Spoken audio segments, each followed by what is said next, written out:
What's up guys? Welcome back to my YouTube channel. It's me again, ang inyong maligalig na mommy, Mami Dala.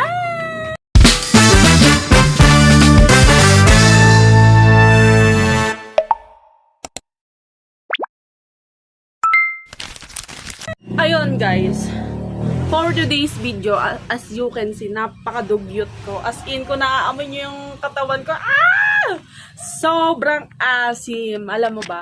Kasi mga makaligalig, meron kaming bagong live update. Charot.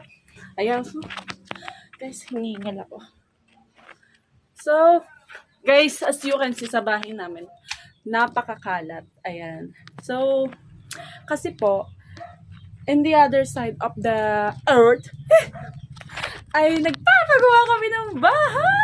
Ayan. So, itutur ko kayo. Ayan. So, hindi ko na po na-vlog yung nina kong dapat talaga magbablog ako. So, anong nangyari, 12:30 kagabi, nagkailaw. So, puyat ang kaligalig nyo guys. Yan. So, nakikita nyo sa bahay namin, doon sa tinitigilan namin, yung bahay ng mother ko is napakakalat. Ayan. So, yung kapatid ko,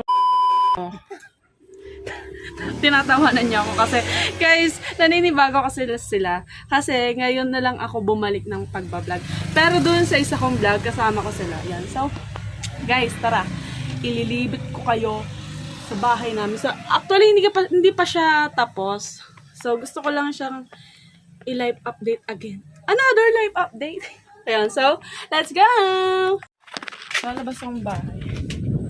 Tapos, ipapakita ko muna. Teka lang, guys.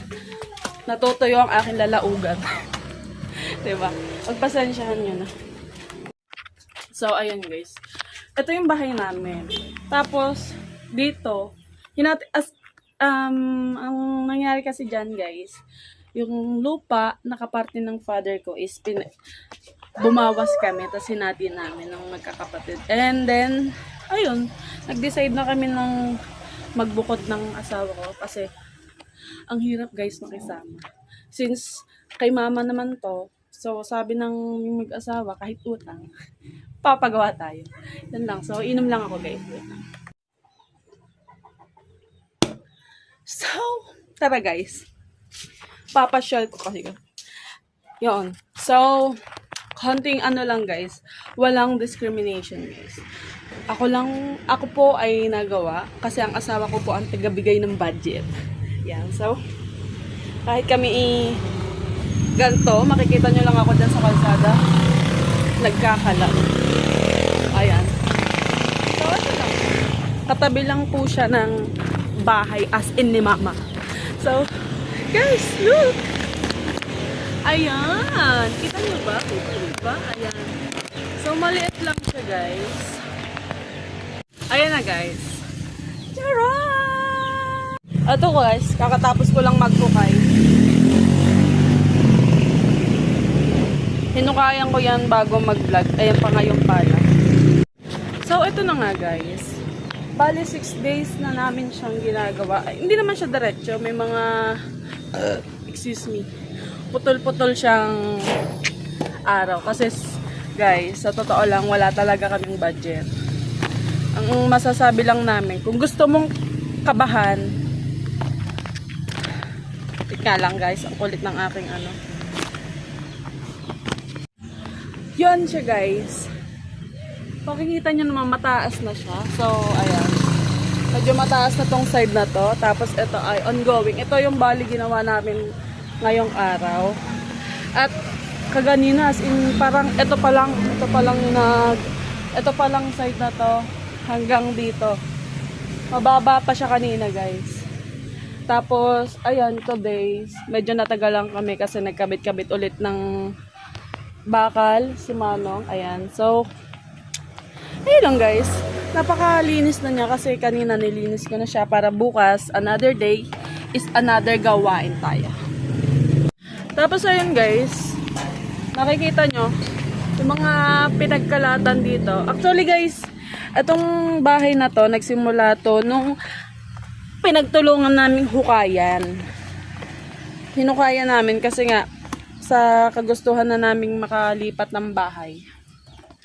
Kahit ako na lang yung gagawa, kahit ako na lang yung maghukay mag-isa, okay lang. Basta makalipat at makapagpagawa na kami ng bahay. Kasi, alam mo yan, makikita mo sa ibang vlogs, sa ibang reels, na napakaganda ng bahay nila. Siyempre, as may pamilya na, bilang may bahay, gusto ko rin naman na mag-ayos-ayos ng sariling bahay, mag-design, ayan. So, ang nagkukay nito, tinulungan po ako ng aking sariling tito.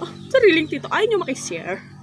Yan, ang Tito Michael, si Pansol. Siguro mga isang araw lang siyang tumulong. Tapos, ako na, the rest, guys. Tapos, alam nyo guys, sakit na ng ganito ko mga kaligalig.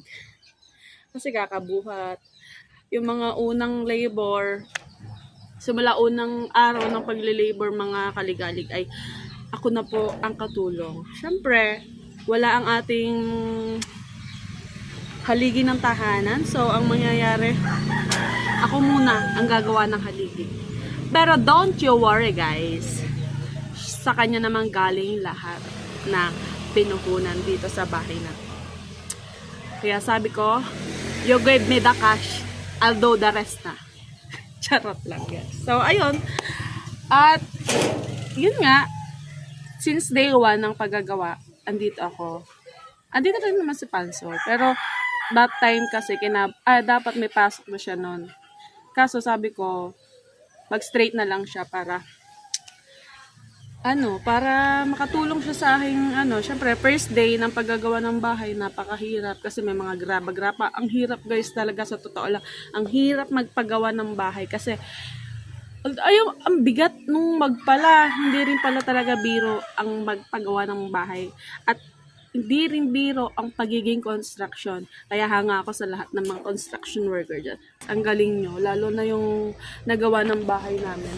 Yung nagawa po ng bahay namin, ang aking mason po ay yung borders namin. Diba? May pinapaupahan po yung mama ko dito.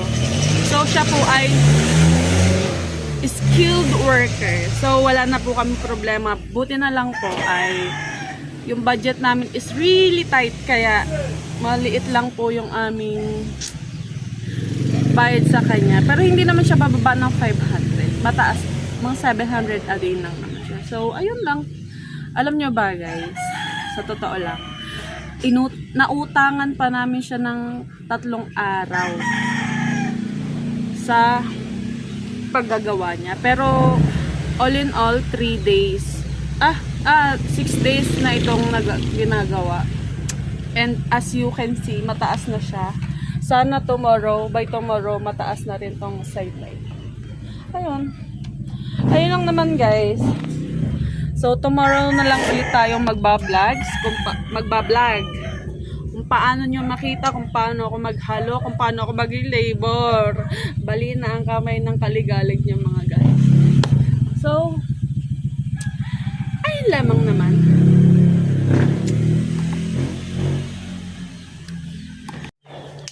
That's all for today's mga kaligalig. Sana supportahan nyo kami. Supportahan nyo ako sa aking next vlog. And this is your Maligalig na Mommy, Mami Jalel.